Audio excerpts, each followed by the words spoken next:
Hello, everybody, to Make It Monday. It is Satin Stitch Day with Jim and Amy.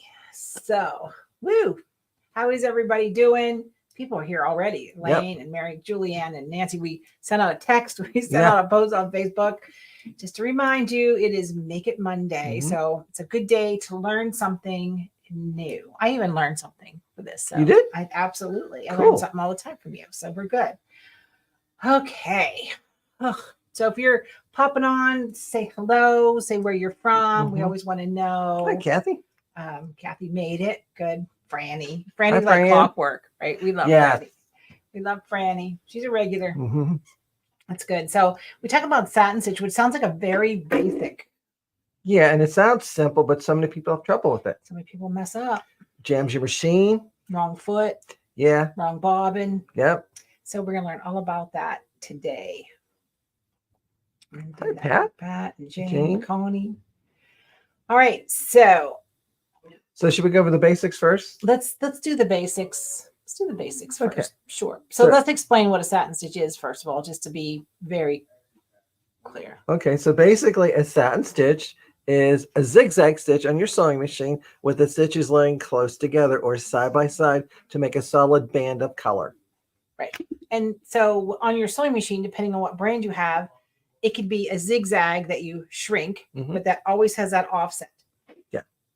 On computerized machines, the built-in satin is an end stitch, which is perfectly horizontal and comes down and goes perfectly horizontal. So your shrunken zigzag will have a little bit of an offstep, but if you choose a built-in applique or a satin stitch, you're going to have a perfectly left to right horizontal. Yeah. So it just depends.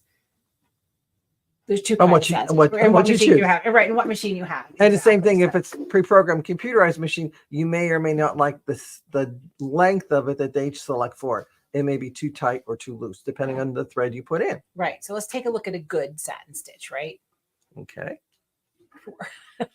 4. So that would be toward the end of this section here, because when I first turned it on, I was like, and it was like 9 millimeters, and it was kind of open. So I went and played with it and shrunk it down.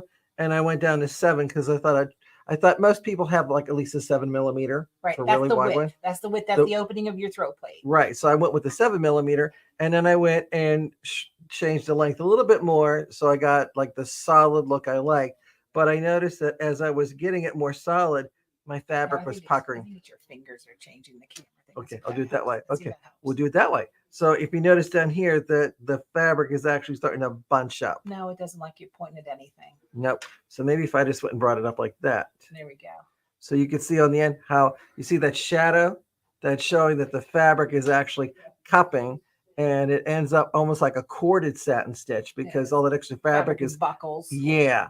And traditionally, what I would probably do is use an iron-on stabilizer to keep my fabric flat and smooth. Yeah. Like this is like a traditional broadcloth lightweight, but I wanted to go and show, well, what if I was just too lazy to go get it? Or if I don't have machine embroidery capabilities on my machine at home, I may not have that stabilizer. So that's something else to go out and buy. And what if I don't have the time to go out and buy it? I just have my traditional medium to heavyweight tearaway, which is what I have underneath here. It's just a medium tearaway, and I satin stitch. The tearaway is perfectly flat, but that broadcloth on top buckles, and that's my little issue. And even though I can probably press it kind of smooth later on, it's going to fill up underneath the satin stitching and give it more like a padded stitch.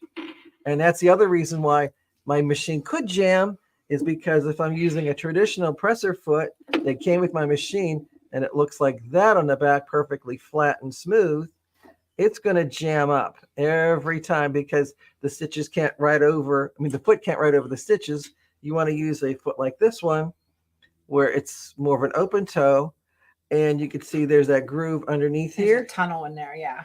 So that it'll ride over the satin stitches, so there's no weight of the presser foot on those stitches. It's just the size of the foot go right over the width of the satin stitch like that. And you get a really smooth ride. The fabric will feed in nice and even, and the satin stitching will go right underneath that tunnel or that groove that's underneath the presser foot. So it doesn't pile up like a train wreck. Yeah, and there's no binding. Yeah. And the other thing I think with good satin stitching is you don't pull or push your fabric. Yeah, you let the machine do the work. Let the machine do the work. If you have to yank your fabric out the back, your feed teeth may be dull, they may not be high enough. That's a no bueno, especially with a computerized machine. You don't want to pull any decorative stitches. And it could be that maybe your feed teeth need cleaned, because a lot of times we clean out the bobbin case area, but we don't take the throat plate off and clean the top of the teeth. Right. So you got to floss your teeth. Yeah. And we haven't picked a date yet, but mid-June, Jim and I are going to do a brother workshop and a Janome workshop on creating decorative stitches, stacking decorative stitches, combining decorative stitches. It's very underutilized, right? Yeah. Part of our sewing machines. We're kind of jaded because when it's push a button and go. Exactly. So your satin stitch, if you pick a pre-programmed satin stitch in your machine, it's prorated for 40 weight thread. All your decorative stitches, they expect you to grab a spool of embroidery thread and use that for your decorative stitches. But a lot of you, if you don't have machine embroidery, then you don't have machine embroidery thread laying around. So you may have to adjust yours for 50 weight thread, tighten things up just a little bit. And then when we talk about bobbins, this is an embroidery bobbin. This happens to be 80 weight thread, which is very, very thin compared to like a 50 weight bobbin. This also reduces bulk. Yeah. Right. So that. So it makes your garment, if it's a garment you're doing, it'll actually flow better than having a heavyweight thread on the backside. Right. And we always talk about stabilizing. I think you talked about that when I walked off to find the feet. I got to pay attention. All right. So what else you got, James? Well, I got a little trick because, like I was saying, I'm getting that tunneling action where this fabric is buckling up here. And traditionally, the way I would do that, I would use an iron-on or stick-on stabilizer. The only bad thing with the stick-on stabilizer, it has a tendency of gumming up the needle if I don't get one that's like a heat set. So if I use an iron-on, I can get a really smooth effect. But that's one more thing to buy. And if I don't have machine embroidery, I may not have it in my embroidery resource center. So I got a little fix. And those of us that know machine embroidery designs, there's always that underlayment that our machine embroidery designs have, where it'll tack the fabric to the stabilizer, and then you get a smoother look with no bulk, no rippling. So basically what I do is, if I'm going to work on a lighter weight fabric like this, and I want to prevent this kind of puckering, I'll go and stabilize the fabric. And the way I do that is I would first select a triple stitch zigzag, and I would sew that area first. So this is a stitch where the machine goes in like 3 points and then back again. So if I was doing a machine applique, I can actually do this along the raw edge of the applique. That'll secure the edges, tack the applique in place, and it won't shift. Right. So like a millimeter smaller than what you're doing. Yeah. Yeah. And then so basically this one, I just touched my screen and it actually set at like 5 millimeters. So it was a little shrunk. And then I used the stitch length that was pre-programmed in. And in this way, if I had an applique, I could sew all the way around it and I don't get that rippling like sometimes you do when you get to the other end of a circle, let's say. That's genius. Because I've never done that, but that makes total sense. I'm not sure if I was appliquing 1,000 pieces like the tea towels, if I would go there. But if you aren't using heavy stabilizer, you aren't using fusible web. And if you were going to do a satin edge, like on the edge of a napkin or even the edge of a bridal gown or something like that, that's perfect to stabilize everything. And you're right. If I had a very involved applique piece, I may not want to do every single one because of changing the thread colors, whatever. Or I may go with a neutral color and do every one that way. And that way I know the thread color will sew over it. And then basically I would then switch to my satin stitch, and you can see how nice and smooth and flat this one is. And I do have that triple stitch right underneath it. So this way, again, I would use that same presser foot and just go right down the center of it and satin stitch it in place. Perfect. That's great. So those who don't know, we do an applique tea towel of the month at amysews.com. This is the stitched one. This is the embroidery one. You get the kit, the towel, the embroidery files, the traditional tracing files. If you don't have, you get scan and cut files. If you have a scan and cut, there are SVG files. If you have any other kind of cutter, you can use them. So it's $24.95 a month. And if you like to applique, we can connect you. Every towel is different. So anyhow, we're excited about that. All right. You have one more. You have another. But wait, there's more. Wait, there's more. Okay, there's more. Okay. So what if I want to dress this up a little bit? What I could do is take that same stitch, take a straight stitch or triple stitch, and sew right down the center. Run a bead down the middle. And run the bead, and actually gives it more texture and adds to it. And then if you want, you could actually even do that same triple stitch. And I did elongate it. So I touched what had on my machine and made it a little bit longer. And I edge stitched on both sides to give it a really nice finished look. Because I noticed on some pre-programmed embroidery designs, they have that effect. Right. And I thought that looked nice, kind of edging it. And what I did was I used my regular open toe foot after I satin stitched it. And since this was like 7 millimeters wide, and they don't have a double or twin needle that's 7 millimeters, because normally what I'll do is if I have a narrower one, I'll take a double needle and sew down the center of, and it'll edge both sides. So if you plan it like a 6 millimeter Mhm. or a 4 millimeter, if you plan it the size of twin needle you have, Yeah. then ding bingo. But when you pick an odd number, you're stuck. And if you pick a bigger one. You pick an odd number, you're on your own. So what I did was I went and had my presser foot ride right along the left side of the satin stitching, and then I repositioned my triple stitch to be right along this inside edge. And you don't want it to hit the satin stitching. You want to be right beside it, because if you hit the satin stitching, you may get little pokies. So I found by going right along the edge, it's right in that little well of a seam. And then I just turned it around and did the other side. And then if you want to be really tricky, you can even add a contrasting color to really highlight it. But I use the same foot to do that. Yeah, that's awesome. Yeah. Dora said the bean stitch looks great down the satin stitch. Yeah. And where the practical side of that is, if you have a couple brands at the top of the line, their width is 9 millimeter, Yeah. which is huge for a satin stitch. It's not practical. If you were going to use a 9 millimeter satin stitch, they snag and they run, and especially if it's like a towel or a blanket that's wear and tear. Yeah. That using that bean stitch, and even doing the bean stitch down the sides is going to lock those stitches in, I think. Yeah. Yeah. So that's really a good utility thing. If yeah. And like you said too, if I would have planned ahead and used a satin stitch that would fit it within the width of my twin needles, I could just right. do it that way. Actually, satin stitch, you pop on my twin needle, and then triple stitch or Right. bean stitch right down the center, so it gets both edges at the same time. Yeah. So Pat just signed up for the serger class. Oh, good. Our first box. Yay! Yay! Welcome, Pat. They're cutting serger boxes today. Yeah, it's gonna be fun. Right. So you can jump in and get serger and scan and cut classes anytime without the box at Amy Sews. If you want the box, the scan and cut box opens, what is this? May 1st. Mhm. So if you want to get the box and the class, you can do that. But we're having some fun with this box, right? Because Yeah. the serger box is more construction than decorative, even though Mhm. we've got some decorative threads in the boxes. We're going to show you how to make your own patterns with the Mhm. special gizmo we're putting in the boxes. Another toy. Another toy. Mhm. And we're going to show you how to make a serger cover, regardless what serger you have. Yep. And then you can make a scan and cut cover. And then you can I made a KitchenAid cover using this method. And so it's very, very cool bean. So we love our subscription boxes here. Thank you guys for your support for that.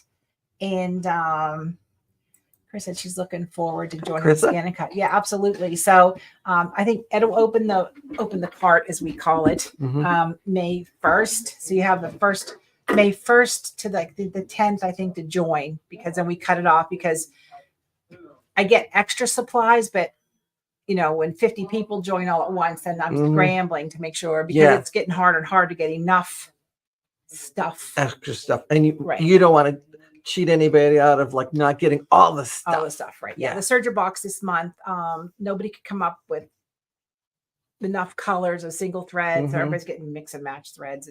Is what it is. But it's hard dealing with manufacturers, especially when you plan ahead and then you get something totally different than what you ordered. Right. Or they don't tell you it's on back order. They don't tell you they only have so much. And then we're like at the last minute, we're like, what do you mean you don't have enough? And then anyhow, it's been a challenge for us. But so the question is, do the serger, whoops. Oh, thanks, Joanne. Hi, Joanne. Oh, you're so sweet. Someone said, I just missed something. Oh yeah. Connie said, did the serger boxes renew automatically? everything renews automatically, right? We'd like you to stay 3 boxes worth. And when you stay 3 boxes worth, and your classes are there for you to watch anytime. The classes are held inside Amy Sews, so you always have access to them. We do a live, Jim and I do a live class. And then some of the important techniques, we'll record those techniques so you can break it down in bite-sized pieces. Like if you don't want to watch the whole project, maybe just want to watch how we did the embellishment. So we try to break those down for everybody, but it's automatically renewal. You can cancel at any time, right? There's no hard feelings if it's not for you. The only thing I ask is when you open the box, you go, what am I going to do with this? I'm never going to do that again. And we had that box. That was the beaded necklace box and the beaded trim. That was fun. It was fun, but everybody was like, oh, I'm never going to do this. I'm never going to make this. I ask you to do at least a little bit of it, because what's going to happen 6 months from now, you're going to go, oh, I can do that. Yeah. And that's what this is all about. It's not about the project. It's about the process, right? The scan and cut box for May, right? April. Like last month? Oh, April. No, May, June. Yo, June. June is going to be great. June's going to be so much fun, right? We're going to, it's all about offset. So it's going to be fun. The project's going to be fun. Yeah. All right. So let's, and you're getting a lot of stuff in that box too. Yeah. So let's see. Julianne's working on the shadow box. Oh, right? good. This, do you want to grab it, Jim? They're Sure. right on top over there. So the shadow box, I cut out these dolls, right? Paper dolls. I had a deprived childhood. I had paper dolls and not the real thing. So we did chipboard, and we did direct cut, right? So we scanned and learned to cut right on the paper we were doing.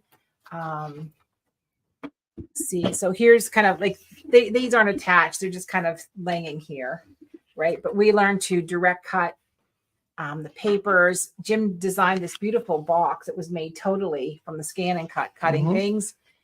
He did like a Father's Day box. So it's kind of like a decoupage, printables, meets scan and cut meets direct cut. So again, somebody says, oh, the box wasn't for me. She said, but I learned so much about direct cutting, right? So I learned how to direct cut, which is what people want to do. And this was like your basic box that you got to go and decorate and do whatever. It even had an overlay. Yes. All right. So let's see which Joanne. Go check out Joanne. Let's Go Sew with Joanne Banco. Yes. Check out Facebook, Instagram, her website.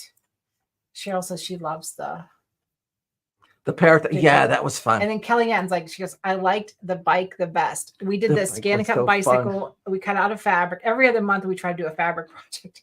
There were so many tiny pieces. And so many different kind of fabrics. People were like, oh, it was so hard. But you did it and you loved it. So we're all good.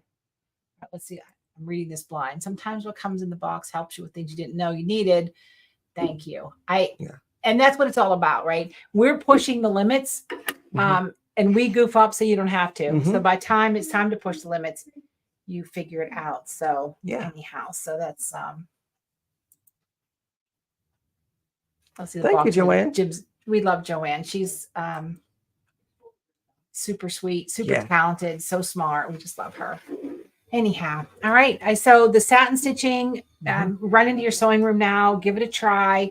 Try that underlay, that 3-step zigzag, and then stitch on top of it. Especially if you work a lot with like a single layer cotton or batiste or anything like that. It's all those Martha Pullen dresses. It's a good way because especially if you're working with kind of shifty fabrics, it'll hold it in place.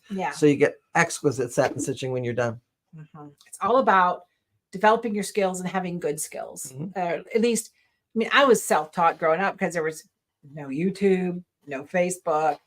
And when we first started So Informed, like a million years ago, it seems like we only had Yahoo groups. I was like way ahead of my time. So it was hard to get out the word out. But anyhow, different things. All right.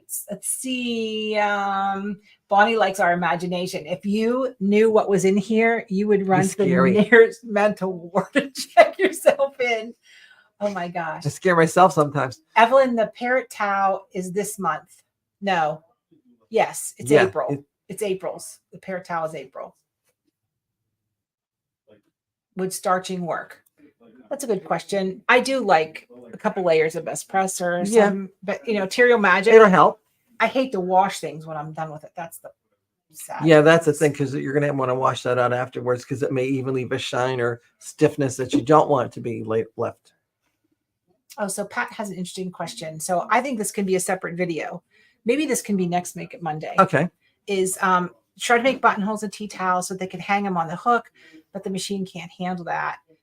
It can only make buttonholes in flat fabric. So any tips? So the answer to that is, if you're trying on the end where the hem is, you have to build that up. Yeah. And I think that's the perfect Make It Monday, because I'll show them how to do the cam snap wrap on the tea towel. And then we have, we just cut new acrylic tea towel hangers to hang over your stove, to hang your tea towels. And then we have this guy right here, which we haven't really got ready to launch yet. But anyhow, it is, look, if you have like a beautiful big island, it's clear acrylic, you can't see it. The tea towels fold right over the easel. So when you set this on the edge of your island, you know, it could be a seasonal thing. Like people are doing tiered trays, they're doing different table runners. It makes it so and it's not heavy. It's not heavy, it's see-through. And if you have a display area, I'm lucky I've ruined my kitchen to stand with two people and cook at the same time. So I do not have an island to put that on. But I tell you what, we will do, Pat, we will do Make It Monday buttonholes. Okay. Sound good, Jim? Yeah. Because I won't be here. I know. I am leaving. Thank you, Mrs. Bachman. I'm leaving here for a trade show. Well, we can skip it and we can catch up. No, we'll do it. I'll be back Monday. I can have you bring me in as a guest, but even though I won't be doing anything. Although I'll be on the floor of the trade show. I'm going to go live and show everybody what a wholesale trade show looks like, the fabric vendors. Or you want to do that for Make It Monday? Let's do that for Make It. Let's make sure I don't have an appointment. No, Okay. wait, I don't leave till Tuesday and I come home on Friday. So you'll be here Monday? I'll be here Monday. I'll be here Monday too. Buttons are good. So anyway. Woo. Okay. Thank you for setting her straight. Pat says they were terry cloth. So that's terry. Thank you. That's even a better discussion. So Ooh, yeah. all right, everybody, have a terrific day, because the more you know. The more you sell.